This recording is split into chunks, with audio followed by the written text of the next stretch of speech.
Hey everyone, it's Tracy Martirana here from Holistic Wellness with Tracy. Welcome back to my channel and welcome to another from scratch video. If you've been around my channel for a while, you know that I make a lot of from scratch meals, but this video series is more about making items that you would typically buy at the grocery store or that the majority of people would buy at the grocery store. And today we're making dinner rolls. I found this recipe on the Mom on Time Out website.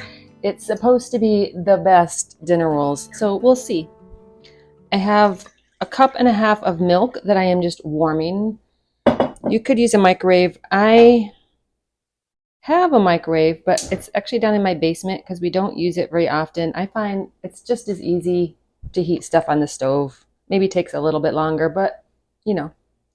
So we're just letting this get warm, just like warm enough to add the yeast to it and let it get all nice and bubbly. And while the milk is warming, we're going to start adding stuff to our stand mixer. I'm adding just sugar and yeast. So when you go to get your yeast all bubbly, it's really best if you add a little bit of sugar to it to feed the yeast. They need something to eat. So this recipe calls for about a third cup of sugar, which actually seems a little high to me, but I'll roll with it. And 2 tablespoons of yeast. So that is a fair amount of yeast, but this recipe doesn't call for a very long rising time for the dough. So I'm assuming we need lots of yeast to speed that rising process. The milk's warm and you just want it, like a nice, hot bath. So you don't want it boiling. You don't want it too cold. You want it just warm enough to incubate those little yeast. And I'm just going to whisk it all together and let this sit for 10 minutes or so. The yeast mixture is getting a little fluffy and bubbly looking. So we're going to add some ingredients to this. So we are adding an egg,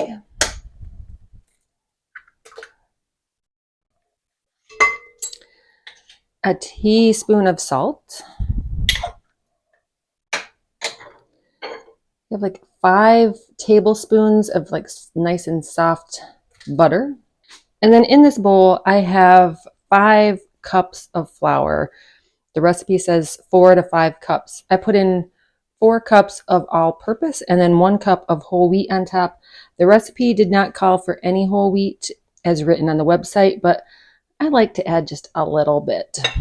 So I'm trying to scoop most of the whole wheat in. I'm adding a good probably 3 cups, give or take. And we're going to just let that blend together with the dough hook.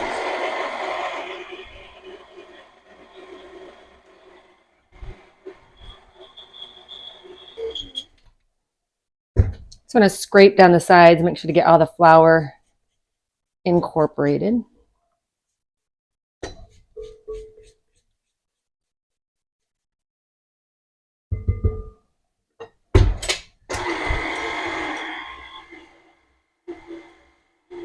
And now I'm going to up the speed on this for a couple minutes.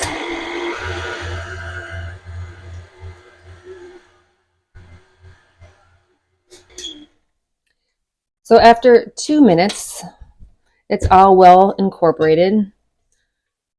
Give it just a little smoosh around just to make sure. Ooh, there's still a little bit of butter there. That must be the very center of my butter was a little bit firmer than I thought. It's all right. It'll incorporate. The dough at this point is very, very wet. So we're going to slowly add some more flour in.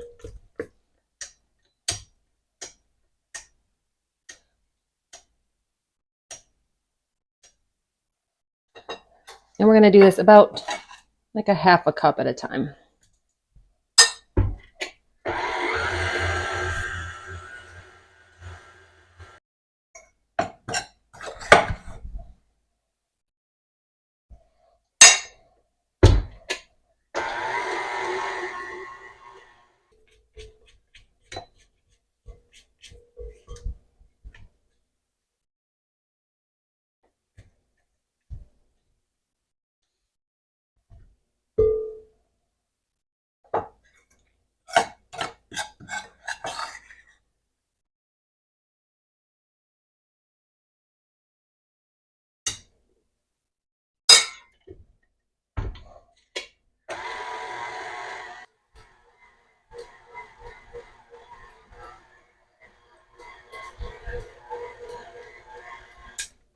So as you can see, the dough is starting to come away from the sides as it mixes.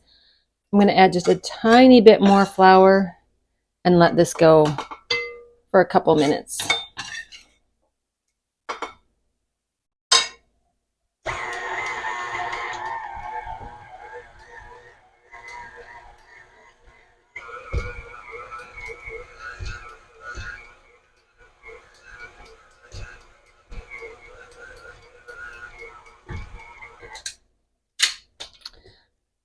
The dough is still pretty soft. It's sort of pulling away from the edges, but then getting a little bit sticky.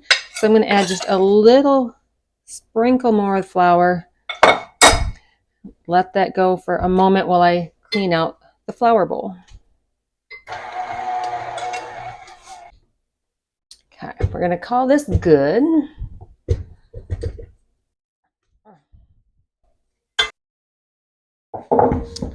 I have this bowl that I just put a little oil on so that the dough doesn't stick. I'm going to work it out of this bowl, work it into a ball, place it in there, and just let it rise for the recipe that I'm following says let it rise for 30 minutes. My house is kind of cool. I do have the stove on low just to create a little bit of warmth. But I'm thinking I will probably let it go a little bit longer than that.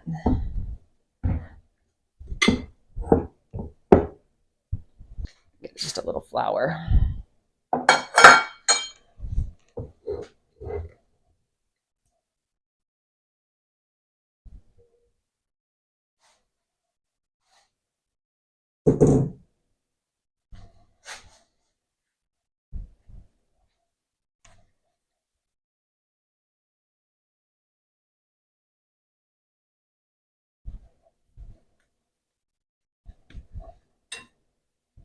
So there's my dough. I'm going to cover it with a wet towel.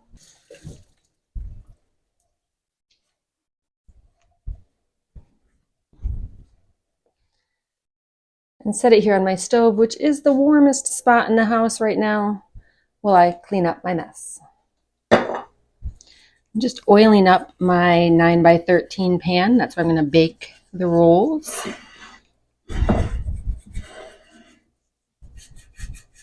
And I was worried a half hour wouldn't be enough for this to rise, but it is. Must be all of that yeast. So we're making this into 24 rolls. So just a little bit of flour I'm going to sprinkle out here.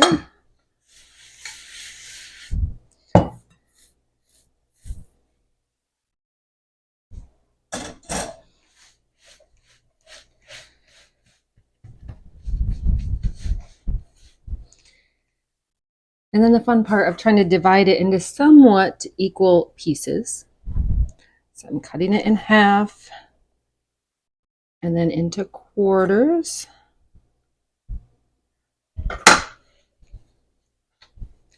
And to get to 24 rolls, then each one of these pieces has to be divided into 6 pieces.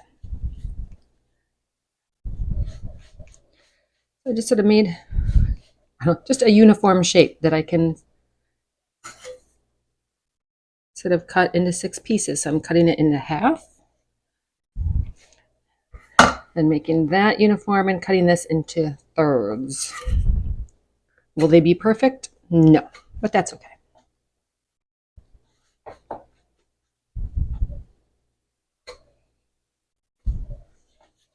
And I'm just going to do that with each one.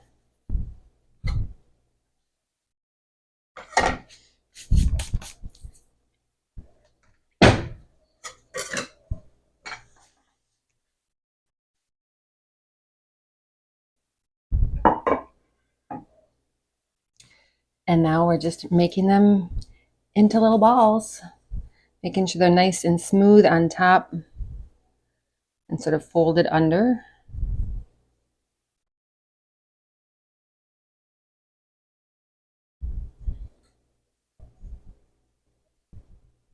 So I like making items like this from scratch just because then I know what the ingredients are. If you buy rolls, I think of like those Hawaiian rolls, the prepackaged dinner rolls in the bakery section of your grocery store. There's all kinds of preservatives and crap in there that most of it, I don't even know what it is when I read the ingredient list. So here, I know exactly what went into this, and I'm pretty sure they're going to be delicious.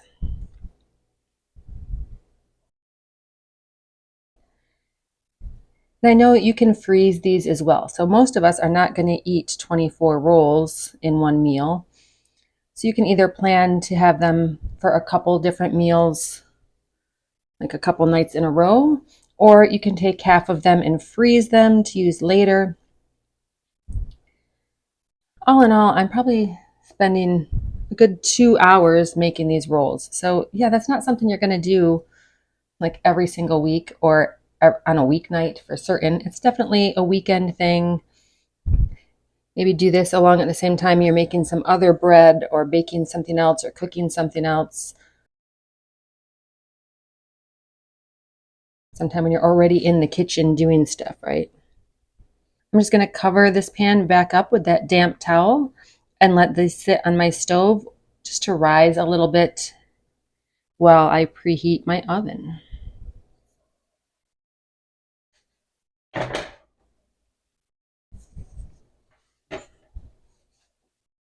So we want to let them rise probably about another half an hour, and we want our stove at 375 degrees. So it's been about 30 minutes or so. They get a little rise to them. Some of them are just smaller because I wasn't perfect about cutting the dough. I'm going to put this in the oven. They should cook for about 12 to 15 minutes. So we don't want them to get too brown, but we want to make sure they're done all the way through. And while they're baking, I am going to melt a little bit of butter. When the rolls come out of the oven, I'm just slathering them with some of that melted butter, and then they're ready to serve.